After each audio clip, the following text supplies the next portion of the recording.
രാധാകൃഷ്ണൻ നമസ്കാരം. നമസ്കാരം. നമസ്കാരം. പറയും. രാധാകൃഷ്ണൻ, ആദ്യം താങ്കൾക്ക് അഭിനന്ദനങ്ങൾ അറിയിക്കുന്നു. സന്തോഷം സന്തോഷം. താങ്കളുടെ വിജയം ഒരിക്കലും ഒരു മാറ്റു കുറഞ്ഞ വിജയമല്ല, പടവെട്ടി നേടിയ വിജയമാണെന്ന് ഞാൻ പറഞ്ഞാൽ അത് താങ്കൾ സമ്മതിക്കുമോ? അല്ലല്ല, ഞാൻ പറഞ്ഞൊരു ഫൈറ്റ് ചെയ്യുക എന്നുള്ളത് നമ്മുടെ ജീവിതകാലം മുഴുവൻ ഒരുപാട് പ്രതിസന്ധികളിലൂടെയൊക്കെ കടന്നു പോയതുകൊണ്ട് എല്ലാ അർത്ഥത്തിലും ജീവിതം ഒരു ഫൈറ്റ് തന്നെയായിരുന്നു, ഒരു പോരാട്ടം തന്നെ. അത് തുടരുന്നു, അത്രമാത്രം. ഞാൻ മുഖ്യമായി ചോദിക്കുന്നത്, CPM എന്ന് പറയുന്ന രാഷ്ട്രീയ പാർട്ടി താങ്കൾ മത്സരിക്കുമ്പോൾ മറ്റ് 4 രാധാകൃഷ്ണന്മാരെ കൂടി അവിടെ സ്ഥാനാർത്ഥികളാക്കിയിരുന്നു. ഞാൻ താങ്കളുടെ നിയോജക മണ്ഡലത്തിലുള്ള ഒരാളാണ്, ഞാൻ കണ്ടതാണ്. വോട്ടർ പട്ടികയിൽ താങ്കളുടെ പേരിനോടൊപ്പം മറ്റ് 3 രാധാകൃഷ്ണന്മാർ ഉണ്ടായിരുന്നു.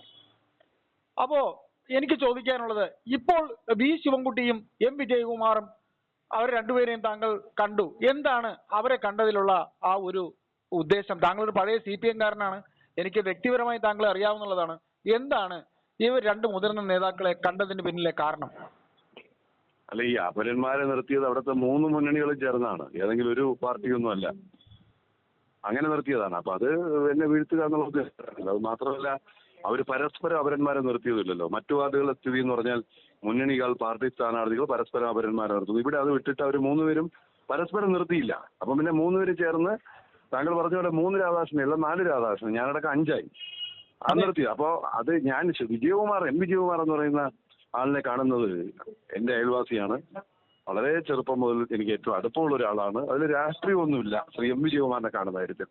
പക്ഷേ ശ്രീ വി ശിവൻകുട്ടിയെ ഞാൻ കണ്ടത് എന്റെ ഒരു സംഘടനാ പ്രവർത്തനം, വിദ്യാർത്ഥി സംഘടനാ പ്രവർത്തന കാലത്ത് തന്നെ SFIയുടെ ഒക്കെ സംസ്ഥാന ഭാരവാഹിയായിരുന്ന ആളെന്നുള്ള നിലയിൽ അന്ന് മുതലേ ഉള്ള അടുപ്പം വെച്ചുകൊണ്ട് ഞാൻ മന്ത്രി ശ്രീ വി ശിവൻകുട്ടിയെ തെരഞ്ഞെടുക്കപ്പെട്ടതിന്റെ അടുത്ത ദിവസം രാവിലെ പോയി കണ്ടതാണ്. അത് കഴിഞ്ഞ് അവിടെ നിന്നില്ല. ശ്രീ M വിജയകുമാറിനെ രാവിലെ കണ്ടു. എന്റെ വാർഡിൽ തന്നെ താമസിക്കുന്ന ആളാണ് വിജയകുമാർ. അതുപോലെ തന്നെ ശ്രീ VM സുധീരൻ, അദ്ദേഹം എന്റെ വാർഡിൽ താമസിക്കുന്ന ആളാണ്. അദ്ദേഹത്തെയും വീട്ടിൽ പോയി ഗൗരി ചോട്ടത്തെ വീട്ടിൽ പോയി കണ്ടു. അഡ്വക്കേറ്റ് JR പത്മകുമാർ, ഞാനുമായിട്ട് ഏറ്റവും മാനസികമായ അടുപ്പമുള്ള ആളാണ്, അദ്ദേഹത്തെയും കണ്ടു. അതൊക്കെ സ്വാഭാവികമായി നമ്മൾ കടന്നു വന്ന വഴികളിൽ നമ്മുടെ ചില പരിചിതരായ സൗഹൃദമുള്ള ആദരവുള്ള ആളുകളെ അങ്ങോട്ട് പോയി കാണുന്നതിന്റെ കൂട്ടത്തിൽ കൂട്ടിയാൽ മതി. അപ്പൊ രാധാകൃഷ്ണൻ, എന്റെ ചോദ്യം, ഇപ്പോ 50 സീറ്റിലാണ് BJP നിൽക്കുന്നത്. താങ്കൾക്ക് BJPയിൽ നിന്ന് എന്തെങ്കിലും ഓഫറുകൾ ഉണ്ടോ? താങ്കളെ ഒരു ഡെപ്യൂട്ടി മേയർ ആക്കാമെന്നോ അല്ലെങ്കിൽ താങ്കളെ മറ്റേതെങ്കിലും ഒരു ഉന്നത സ്ഥാനത്തേക്ക് കൊണ്ടുവരാമെന്നോ അങ്ങനെ എന്തെങ്കിലും സമീപനം BJPയോ CPMോ താങ്കളെ ഇതുവരെ അങ്ങനെ സമീപിച്ചിട്ടുണ്ടോ? അല്ലല്ല, എനിക്ക് ഏറ്റവും ഒരു ഓഫർ ഒന്നുമില്ല. എന്നോട് പല നേതാക്കൾ സംസാരിച്ചതൊക്കെ ഇപ്പോ താങ്കൾക്ക് അറിയാമല്ലോ. താങ്കൾ അയ്യപ്പദാസ് ഒരു മാധ്യമ പ്രവർത്തകനൊക്കെയാണ്, മാധ്യമ രംഗത്ത് പ്രവർത്തിക്കുന്ന ആളാണ്. താങ്കൾക്കറിയാം, പിന്നെ പ്രസ് ക്ലബിന്റെ സെക്രട്ടറി പ്രസിഡന്റൊക്കെ ആയിരിക്കുന്ന ആളുകൾക്ക് മിക്കവാറും രാഷ്ട്രീയ നേതാക്കളോടും എല്ലാ പാർട്ടികളും വിട്ട ആളുകളുമായി ബന്ധപ്പെടേണ്ട ഒരു പരിചയം ഉണ്ടാവും. അപ്പൊ പ്രസ് ക്ലബിൽ സ്വാഭാവികമായിട്ടും വരുന്ന മിക്കവാറും അങ്ങനെയുള്ള പ്രോഗ്രാമുകളുമായി ബന്ധപ്പെട്ട് മാധ്യമരംഗത്തെ പ്രവർത്തനങ്ങൾക്കിടയിൽ പിന്നെ മിക്കവാറും നേതാക്കളെ പരിചയമുണ്ട്. അതുകൊണ്ട് തന്നെ അവരൊക്കെ ഞാൻ ജയിച്ചു കഴിഞ്ഞാൽ അടുത്ത 2 ദിവസവും എന്നെ വിളിക്കുകയും അഭിനന്ദിക്കുകയും അടുത്ത പരിപാടി എന്താണ്, പലരും ഞങ്ങളോടൊപ്പം ചേരുന്നുണ്ടോ എന്നൊക്കെ ചോദിക്കുകയൊക്കെ ചെയ്തുക സ്വാഭാവികമാണ്. അങ്ങനെയൊക്കെ ചോദിച്ചു എന്നല്ലാതെ അതിനപ്പുറം ഒരു ചർച്ചയിലേക്കൊന്നും ഒരിടത്തും പോയിട്ടില്ല. പിന്നെ ഇതിനകത്ത് ഉള്ള കാര്യം താങ്കൾ ചോദിച്ചുകൊണ്ട് ഞാൻ വ്യക്തമായി തന്നെ പറയാം. ആരോടെങ്കിലും ഒപ്പം കൂടി ഏതെങ്കിലും സ്ഥാനം കിട്ടുകയോ അല്ലെങ്കിൽ ആരെയെങ്കിലും പിന്തുണയ്ക്കുകയോ അല്ലെങ്കിൽ തെരഞ്ഞെടുപ്പിൽ നിന്ന് വിട്ടു നിൽക്കുകയോ, ഇതാണല്ലോ. ഞാൻ എന്നെ സംബന്ധിച്ച് എന്റെ വാർഡ് ഏറെ അവഗണിക്കപ്പെട്ട ഒരു വാർഡാണ്. തലസ്ഥാനത്തിന്റെ ഹൃദയഭാഗത്ത് ദുരിതപൂർണമായ ജീവിതം നയിക്കുന്ന കുറെ ആളുകളും ഒക്കെ ഉള്ള വളരെ മോശപ്പെട്ട് അവഗണന നേരിട്ട ഒരു വാർഡാണ്. അപ്പൊ അതുകൊണ്ട് ആ വാർഡ് കാര്യക്ഷമമാക്കുക, ആ വാർഡ് ഏറെക്കാലം വ്യത്യസ്ത രാഷ്ട്രീയ പാർട്ടികൾപ്പെട്ട ആളുകൾ ജയിച്ചെങ്കിലും അങ്ങനെ ഒരു പുരോഗമനം ഉണ്ടാകാത്ത തലസ്ഥാനത്തിന്റെ ഹൃദയഭാഗത്തുള്ള ഒരു വാർഡാണ്. അപ്പൊ അതിന് വേണ്ടിയുള്ള കുറേയേറെ പദ്ധതികൾ ആളുകളിൽ നിന്ന് അഭിപ്രായങ്ങൾ കൂടി സമാഹരിച്ച് അത് ക്രോഡീകരിച്ച് ഒരു വികസന പത്രികയായി ഞാൻ പ്രസിദ്ധീകരിക്കാൻ അച്ചടിക്കുകയാണ്. അപ്പൊ അത് വച്ചുകൊണ്ട് ഞാൻ ഈ 101 കൗൺസിലർമാരുണ്ടല്ലോ, 101 കൗൺസിലർമാരെന്ന് പറയുമ്പോൾ എല്ലാവരും ജനസമ്മതിയുള്ള ജനങ്ങൾ അംഗീകരിച്ചുകൊണ്ടാണല്ലോ എല്ലാവരും, ഞാൻ ഉൾപ്പെടെ എല്ലാവരും ജയിച്ചത് അതുകൊണ്ടാണ്. അപ്പൊ അവരെ പാർട്ടിയുടെയോ മുന്നണിയുടെ അടിസ്ഥാനത്തിൽ വ്യത്യസ്തമായി കാണേണ്ട കാര്യം എനിക്കില്ല. ഒരു സ്വതന്ത്രൻ എന്നുള്ള നിലയിൽ എന്നെ സംബന്ധിച്ച് എല്ലാവരെയും ഒരുപോലെയാണ് കാണുന്നത്. അപ്പോൾ അതിൽ ഭരണസാരഥ്യത്തിൽ ആര് വന്നാലും, ഇപ്പൊ എന്നെ ആരെങ്കിലും പിന്തുണച്ചാലും ഞാൻ ആരെങ്കിലും പിന്തുണച്ചാലും എന്റെ മുമ്പിലുള്ള പ്രധാന പ്രശ്നം എന്റെ വാർഡിന്റെ കാര്യങ്ങളാണ്. ഈ വാർഡിന്റെ കാര്യത്തിൽ ഞാൻ പിന്നെ പുറത്തിറക്കുന്ന വികസന പത്രിക പറഞ്ഞ കാര്യങ്ങൾ കാര്യക്ഷമമായി അടുക്കിച്ചിട്ടയുമായി സമയക്രമം അനുസരിച്ച് പാലിച്ച് ചെയ്തു തരാം എന്നാരെങ്കിലും ഒക്കെ ഉറപ്പ് പറഞ്ഞാൽ അവരോടായിരിക്കും എനിക്ക് കൂടുതൽ ആഭിമുഖ്യം.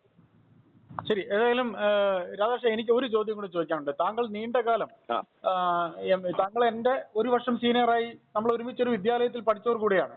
അപ്പൊ ഞാൻ കാണക്കൊണ്ട് താങ്കൾ CPM ൽ വളരെയധികം കാലം പാർട്ടിയിൽ വളരെ നിഷ്പക്ഷമായി VS-ന്റെ കാലത്ത് പാർട്ടിക്കൊപ്പം നിന്ന ഒരാളാണ്. എനിക്കത് വ്യക്തമായി അറിയാം. രാധാകൃഷ്ണന് എന്തെല്ലാം തിക്താനുഭവങ്ങൾ ഉണ്ടായിട്ടുണ്ട് എന്ന കാര്യം എനിക്ക് വ്യക്തമായി അറിയാം.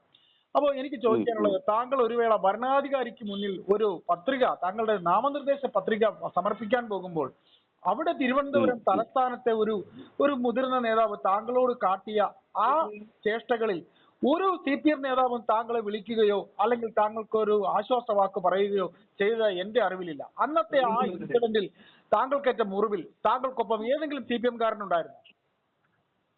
അല്ലല്ല, നാമനിർദ്ദേശ പത്രികാ സമർപ്പണ വേളയിൽ അതിന്റെ സൂക്ഷ്മ പരിശോധന, പത്രികാ സമർപ്പണം അല്ല, സൂക്ഷ്മ പരിശോധന വേളയിൽ അവിടെ അന്ന് സ്ഥാനാർത്ഥികളുടെ വ്യക്തിപരമായി പേരൊന്നും പറയാൻ മത്സര ഇലക്ഷൻ സമയത്ത് നടന്നില്ല, പറയേണ്ട കാര്യമില്ലായിരുന്നു.